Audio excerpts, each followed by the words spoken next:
Pekalongan. Oke. Yang Barat. Iya, yang utara. Itu menjadi kendala atau selama ini, Pak? Oh, iya. Jadi hasil evaluasi kami di provinsi, kami memang punya kewenangan cuma evaluasi dan monitoring. Ya. Dari hasil monitoring kami itu terdapat masalah data yang tidak valid. Jadi awal kekisruannya adalah sebenarnya pendataan dari awalnya yang tidak valid. Nah, begitu pergantian di BPBD Kabupaten Basa Barat, kepala BPBD yang baru itu ingin memverifikasi ulang data yang sudah disepakati awal. Dan masalahnya dari situ. Kami tanya ke BPBD Basa Barat, kenapa diverifikasi ulang? Ternyata menurut mereka itu di lapangan ditemukan datanya tidak sesuai dengan kenyataan. Nah, itu alasan dari Basa Barat.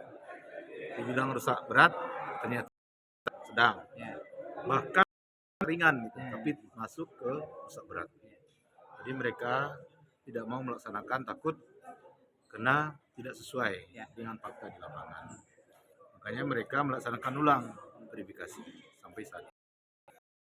Kemudian kami mengawal juga dana BKK dari provinsi.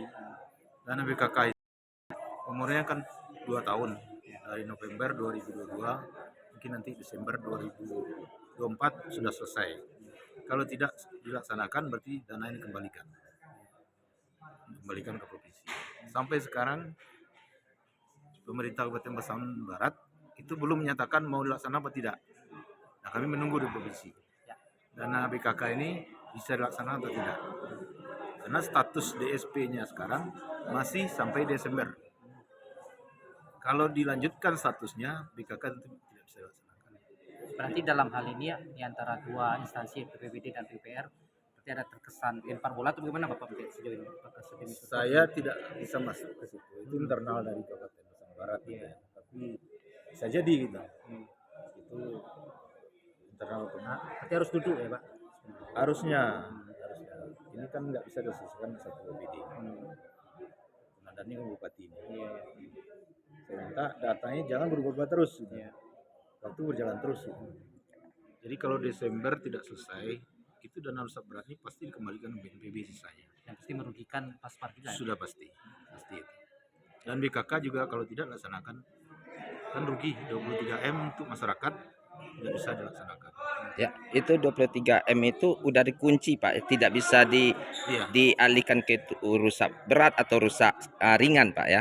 Kalau dulu perjanjiannya pakai surat pertanggungjawab dari bupati, itu BNBA-nya sudah ada penerimanya, BNM address. Jadi dana 23 juta berdasarkan itu. Kalau berubah, tentu kami provinsi tidak bisa. Tidak bisa terima pertanggungjawaban. Tidak bisa. Sepanjang BNBA-nya berubah tentu tidak bisa. Solusinya adalah kalau memang tidak sesuai dengan nanti kriteria rusak sedang, kembalikan saja sisanya. Laksanakan yang sesuai. Ya, sejauh ini apakah pernah Pemkab Pasbar menyampaikan kendala atau hambatan untuk menyalurkan bantuan rusak sedang ini Pak? Jadi hambatannya sebenarnya gitu. Dana BKK ini bisa laksanakan kalau dana DSP atau status transisi darurat ini sudah selesai. Yang menetapkan kan bupati berakhir Desember. Jadi kalau Desember statusnya dicabut, BKK udah bisa dimulai. Cuma ini khawatir ya, saya khawatir BKK ini tidak sama nasibnya sama yang ada privasi ulang lagi dan segala macam. Mudah-mudahan tidak. Karena kalau kami melihat data-data yang masuk juga di ini, itu ada kemungkinan gitu akan bergeser-geser juga. Jadi kalau di provinsi nggak akan akomodir pergeseran itu. Tidak pasti Pak ya, sudah dikunci Pak ya. Sudah dikunci. Kalau tidak bisa laksanakan kembalikan uang. Jadi yang bisa laksanakan, yang tidak kembalikan ke provinsi. Berbentuk pertanggungjawabannya Pak ya. Iya. Siap menanggung risiko ya, yang Paspar ya Pak. Yang kemungkinan yang ada ya Pak. Iya, kalau mereka ini kan harus setujuan provinsi. Kalau merubah yang data rusak sedang harus setujuan provinsi. Jadi tidak bisa mereka merubah. Nah itu kalau mungkin itu. Terima kasih Pak. Oke. Ini sikap dari Provinsi Bapak di Komisi 4 menyikapi ini kan berkecamuk persoalan yang terjadi. Seperti apa Dewan di DPRD melihat kondisi sebenarnya? Iya, kalau DPRD provinsi, khususnya Komisi 4, dari awal memperjuangkan bantuan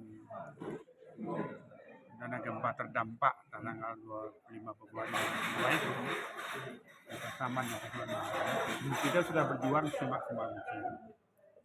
Dari yang awalnya belum ada bantuan untuk masyarakat terdampak gempa itu menjadi dapat bantuan. Sehingga terakhir pada APBD perubahan 2022 kita alokasikan 20 juta per unit bantuan rusak sedang. Karena disepakati antara BNPB pusat, kemudian Pemprov Sumatera Barat dan Kabupaten Sumatera Barat untuk rusak berat ditanggung jawab oleh BNPB yang itu dialokasikan sepakat 50 juta, rusak sedang menjadi tanggung jawab Pemprov Sumatera Barat dengan kita sepakat 20 juta per unit, dan rusak ringan itu menjadi tanggung jawab kabupaten keduanya. Soal berapa angkanya diserahkan sepenuhnya kepada mereka. Kemudian pada 2022 ini mengalokasikan lebih kurang itu November transfer karena untuk bantuan khusus dari Pemprov ke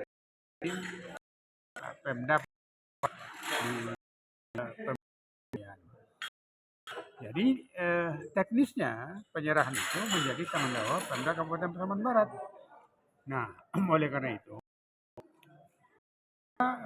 di DPD provinsi termasuk saya khususnya sebagai ketua umum selalu dengan itu secara rapat evaluasi APBD, rapat pembahasan APBD, rapat pelaksanaan APBD, selalu saya pertanyakan.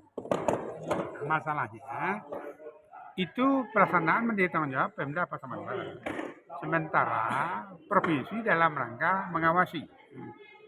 DPRD juga dalam rangka mengawasi kebijakan. Pemda mengawasi dalam bentuk pelaksanaan. Nah, tidak punya kewenangan kita intervensi terhadap pelaksanaan ini. Oleh karena itu memang saya katakan sekitar bulan Juli yang lalu kecewa dana ini belum sampai kepada masyarakat. Oleh karena tetap sama dengan keinginan masyarakat di Sumatera Barat. Kita minta Pemprov betul-betul melakukan koordinasi dan evaluasi terhadap hal ini supaya Pemda Sumatera Barat bisa segera mengeksekusi itu. Nah, yang berkaitan dengan sekarang persoalan informasi kalau kita dengar tadi dari BPD provinsi, ini kan soal data. Itu juga sebenarnya terungkap pada saat rapat di DPD provinsi soal data itu. Nah, pertanyaannya, data itu kan sudah dilakukan validasi berapa kali oleh Pemda Sumatera Barat, dan data terakhir itu kalau saya tahu pada bulan Agustus sudah dikirim ke Pemprov Sumatera Barat. Nah, artinya data itu yang dipegang oleh provinsi kan? Karena saya tanya di saat-saat rapat dengan jawaban dari Pemprov Sumatera Barat melalui Kepala Bapedanya mengatakan data itu sudah real karena pada saat penyerahan data itu melalui fakta integritas. Kenyataan beda. Jadi artinya kalau data itu dianggap tidak valid, ya berarti verifikasinya tidak valid. Kan kesalahan siapa? Tidak lagi pada kesalahan masyarakat. Juga tidak kesalahan Pemprov, juga tidak kesalahan BNPB pusat. Ya yang mendata Pemda Sumatera. Masa data yang diberikan kepada BNPB, kepada Pemprov untuk meminta bantuan sesuai dengan sepakati, datanya belum akurat. Nah, jadi agak sulit dipahami. Kalau bahasa saya yang paling elegan mungkin agak sulit dipahami. Kalau sekarang dikatakan data itu tidak valid. Nah, kalau sekarang masyarakat mau dilakukan pendataan ulang, akan terjadi kesulitan teknis menurut saya di lapangan. Karena kondisi rusak yang kena gempa 25 Februari 2022 dengan yang sekarang masing-masing rumah masyarakat itu pasti berbeda. Karena sebagian bisa jadi sudah diperbaiki. Sebagian mungkin yang letaknya yang rusak itu mungkin sudah dipindahkan atapnya, kaitan segala macam. pasti berbeda. Jadi pada saat mendata sekarang dengan yang pada kejadian dulu pasti berbeda lah. Jadi saya khawatir akan menemukan kesulitan teknis dalam pendataan ulang. Nah, kesulitan yang kedua, kalau nanti terjadi perbedaan yang ekstrim misalnya antara jumlah yang didata dulu dengan rusak berat, rusak sedang, rusak ringan, dengan kesimpulan pendataan hari ini, itu akan terjadi persoalan baru. Nanti akan terjadi nanti menerima atau tidak protes non protes. Itu juga tidak menyelesaikan masalah. Jadi ini harus dipertimbangkan matang-matang oleh Pasaman Barat, karena di Pasamannya seperti yang disampaikan oleh Pak Denny tadi, sekretaris BPBD Provinsi, sudah selesai masalahnya. Kok di Pasaman Baratnya belum? Nah ini kan soal kecepatan dan kecakapan berarti daerahnya. Kok di Pasaman selesai di sini? Nah, kita berharap sekali lagi, saya termasuk baik saya pribadi sebagai orang Pasaman Barat maupun sebagai Ketua Komisi 4 berharap Pemda Barat segeralah selesai. Jangan timbul masalah. Karena kalau ada masalah atau masyarakat yang dirugikan, nanti menyelesaikan juga semakin sulit. Kasihan kepada Pemdanya semakin banyak masalah. Kasihan juga kepada masyarakat tidak terbantu masalah yang dihadapi. Dan ketika terjadi demo besar jangan disalahkan masyarakat ya Pak. Nah, iya kan artinya kan masyarakat itu kan kalau dia protes bisa melalui demo. Sudah cerdik Pak. Iya, apalagi sekarang kan zaman teknologi yang maju dengan media sosial ini kan nggak bisa Ditipu ya Pak. nggak bisa, semua orang dapat informasi terbuka semuanya dapat. Jadi kita berharap ada itikat baik, ada sense of belonging, dan ada sense responsibility, ada rasa tanggung jawab, ada rasa memiliki. Bahwa masyarakat itu masyarakat kita. Ini yang harus kita lihat. Dan itu belum muncul saat ini. Itu kayaknya belum optimal lah. Kalau optimal sudah selesai deh ini. Nah ini yang kita harapkan. Nah, kami tetap akan mengawasi, mendorong, dan kami DPD tetap akan mendorong Pemprov agar memfasilitasi. Dan saya berulang katakan, tolong bantu Pemda Barat fasilitasi, koordinasikan, kalau perlu disupervisi supaya ini selesai. Kasihan kita kepada masyarakat. Oke, siap.